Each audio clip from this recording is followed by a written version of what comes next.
Where are you from? A simple question that's used to form social connection, social bonds, and sometimes as an icebreaker. But other times, this question is used to put people in boxes as well as used in a microaggressive manner. Why is this the case? Join us as we explore this question together. Like, subscribe, and leave your own comments on this topic. And let us scatter the yarns of where are you from together. Let's go.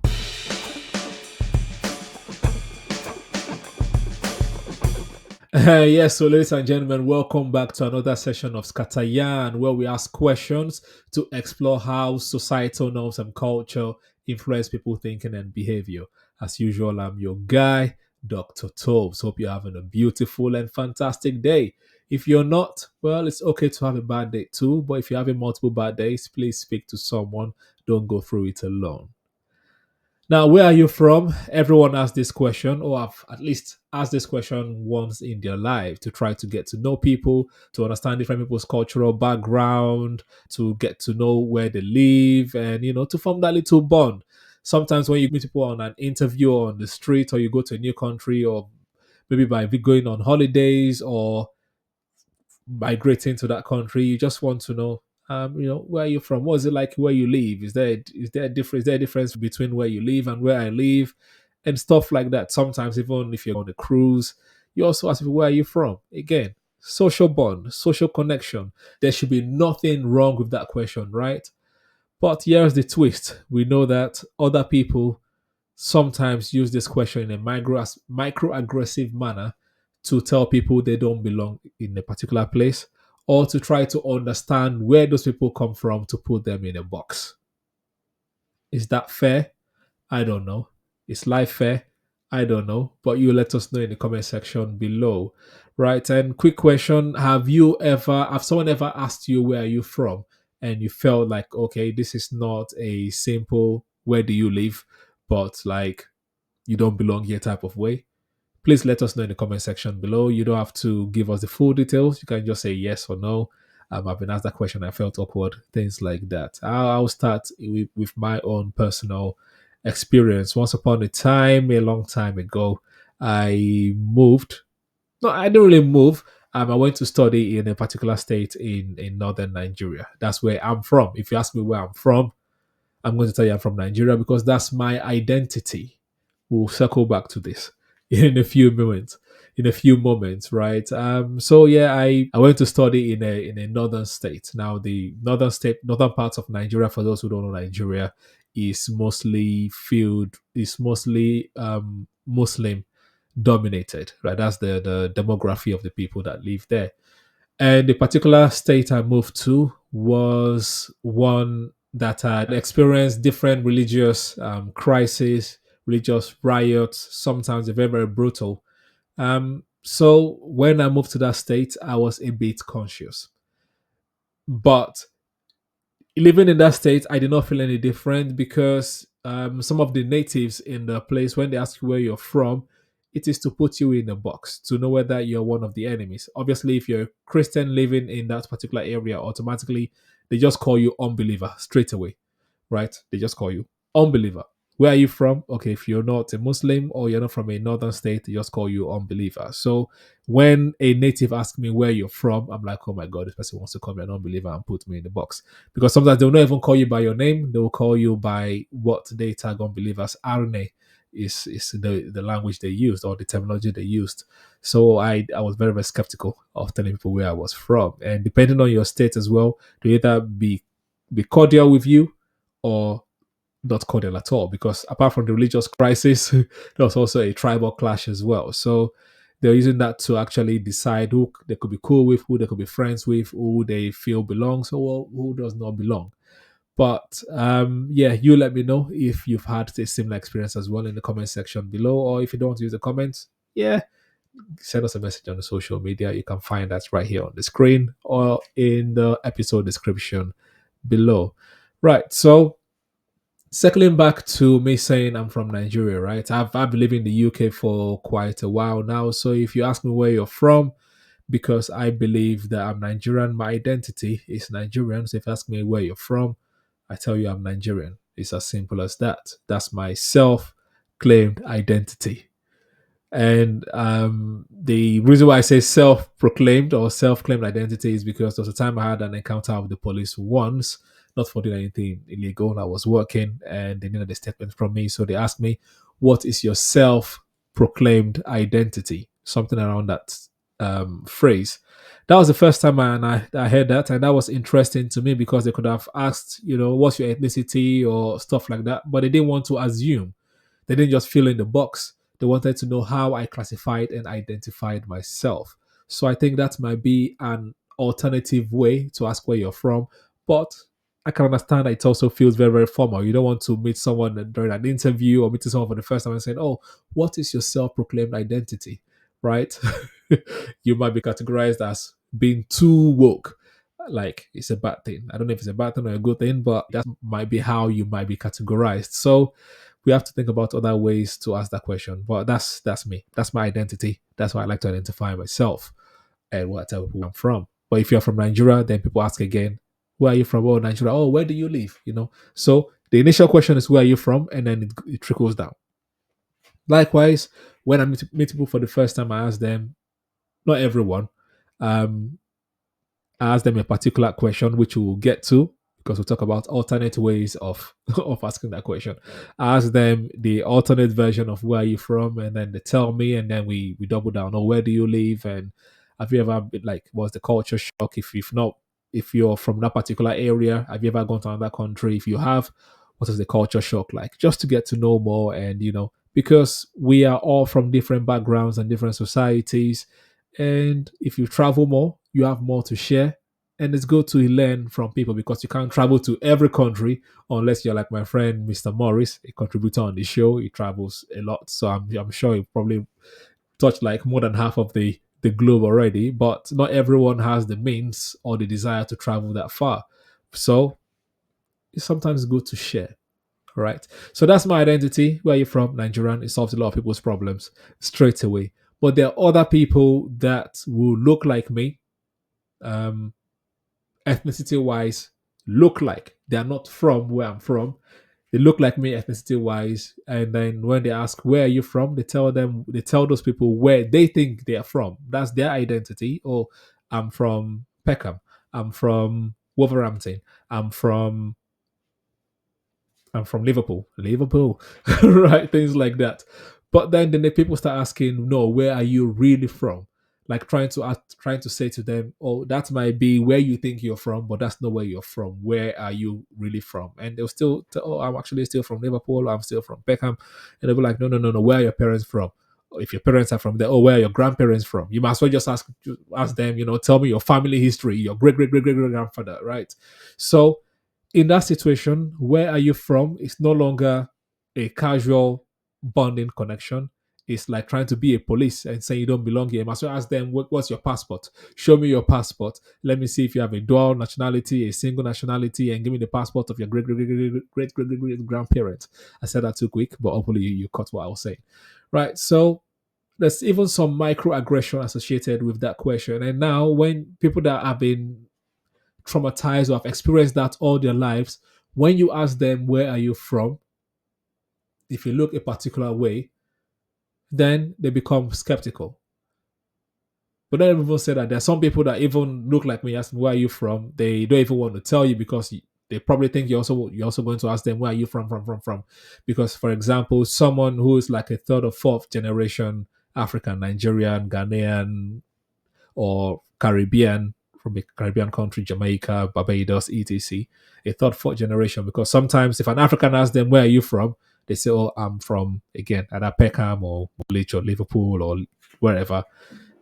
Africans might still ask them as well, oh, okay, that's fine. Where are your parents from? They'll say, oh, they're still from Peckham. Oh, where are your grandparents from? Again, it's like you're trying so hard to ignore their identity, to ignore what they've told you. So maybe when you ask people where they are from and they tell you where they are from, try to have some empathy and not probe too much. Which brings us to, what is an alternative way to ask where are you from without seeming aggressive? Because even though your intention is to try to bond with them, based on their experience of being discriminated against because of where they are from, possible discrimination of where they are from, they might feel like you're probing too much and not want to ask. So, what would be an alternative way? I've said the police asked me, what was your self claimed identity? But you can't go around asking people that. So, what I do is when I meet people for the first time, especially in the UK, even if they're white, I still don't assume that automatically they've been in the UK because we are all from somewhere else, right? Obviously, they are natives and they are people that whose parents or grandparents migrated or people who migrated first generation British as well. So I just ask them basically, how long have you lived here? That's the way I do it. How long have you lived here? Some be like, oh, I was born here, or things like that. And people that were born here have no problem as answering you, I was born here, because you've already asked, how long have you lived here? It's simple because you can be British but born in South Africa. You could be British. I've met a British person that was born in Delta State, Nigeria before. So how long have you lived here? I think personally it's an easier way to ask where are you from, and then we can bond on that. Okay, how long have you lived here? Oh, that's nice. So where do you live then? Have you gone to another place? Because usually someone that if I tell them I'm from Nigeria, they also want to know, okay, what's Nigeria like? Are you Igbo? Are you Yoruba? And things like that. We have those friendly conversations. So it feel like they're asking you, what's your passport? Let's deport you tomorrow, right? But so you guys, what is some alternative ways apart from, how long have you lived here, or what's your self-proclaimed identity? What are some other alternative ways to ask that questions? That question, where are you from? I tried to do some Google search earlier, and the result I found, I don't think I want to say that, because one of them was, what's your story? Come on, man. Like, I don't want to meet someone for the first time asking, what's your story? I don't have all day to listen to all that kind of story. So you let us know in the comment section below, please. I would like to read some of them and share with the audience in a future show. All right. And while you're scrolling down to type your answers, please press the like button. And if you're not listening on YouTube or Podbean, where you can easily type your answer, please, you can let us know in our social media pages. You can find all that information in the episode description below. Now, usually I like to end the show with some would you rather questions. But I'm doing this by myself. It's a solo episode today, no contributors. So it will be me and you guys. I will answer my question and hope that you will also participate in answering those questions. So bear with me. Let me just bring those questions up. So the first would you rather question I would like to ask today is, would you rather be asked where you're from every day, or never be asked about your background at all? You let me know what you think. Personally, I would rather be asked, where are you from every day? I'm happy to tell people where I'm from. Like, I think it's a way to socialize, to bond, even to kill time as well. If you're waiting for an interview, you're waiting for 1 hour or 2 hours, might as well start talking to people. So ask me where you're from instead of ignoring. I'm going to ask you where you're from. So please ask me where I'm from. That's my perception. But you let me know which one you'd rather do. Next one is, would you rather someone ask you directly about your culture, or have them assume based on your appearance? Would you rather someone directly ask about your culture, or have them assume based on your appearance? For this one, just for fun, I'll rather have them assume based on my appearance. I want to see what they come up with, right? Logically speaking, I'll rather someone ask me, but hey, assume away. Let's see what you come up with. Because some people, I think I've met someone once that asked me, not me particularly, that asked a friend of mine. Sorry, my friend, for trying to claim your story, right? That asked him once, is it true that people live on trees in Africa? Right. So I want to know what they're assuming, right? But which one would you rather do? Um, let's do three more. Right. Would you rather correct someone about where you're from, or let them continue with their wrong assumption? Would you rather correct someone about where you're from, or let them continue with their wrong assumption? Personally, I'd rather correct. right? Don't assume wrong about me. What if you put me in the wrong box, right?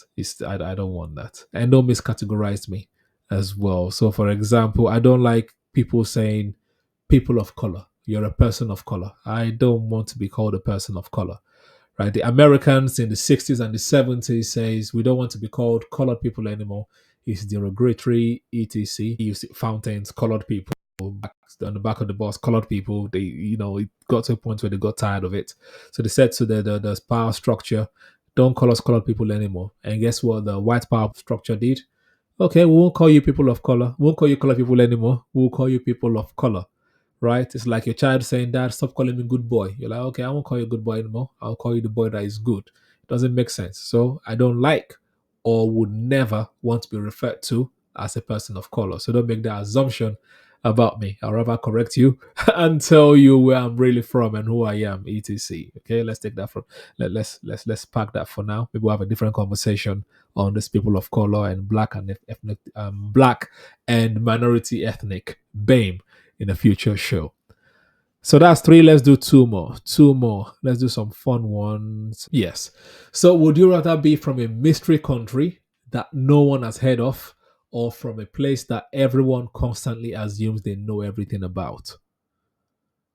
Um, Personally, I think I'd rather be from a country that no one has heard of. So I'll be the one telling people for the first time. That way you get attention of people more, people get to know about that country, and you feel seen and heard, right? But yeah, if people know everything about my country, or they think they know everything about my country, yeah, it's just going to be a boring conversation, because everything is going to be, oh yes, oh no, oh yes, oh no. Yeah, that's not a good conversation to have. um Final one. Let me find a good final one. Okay. This is the final one. Would you rather have to answer where are you from with a dance about your culture, or draw a map to your hometown every time? Would you rather have to answer where are you from with a dance about your culture, or draw a map to your hometown every time? This one, I'm not going to participate. I'll let you decide which one you rather do in the comment section below, and I would love to read them in a future show. All right. So basically, it's important to remember that we are all from different places. And while where are you from is one to bond, and is a question for bonding and socializing, think about the way you ask that question so that you don't trigger people, or people don't feel excluded, right? We want the world is more globalized right now. So we should be more inclusive and respect people's culture, ethnicities, and boundary. This has been Scatayan Podcast. If you've enjoyed it, please press the like button. Follow us, follow the podcast, subscribe right here on YouTube, and leave your comment in the comment section below. On to the next episode. Stay safe, stay curious, keep asking those questions about society, and use your brain. SCFA.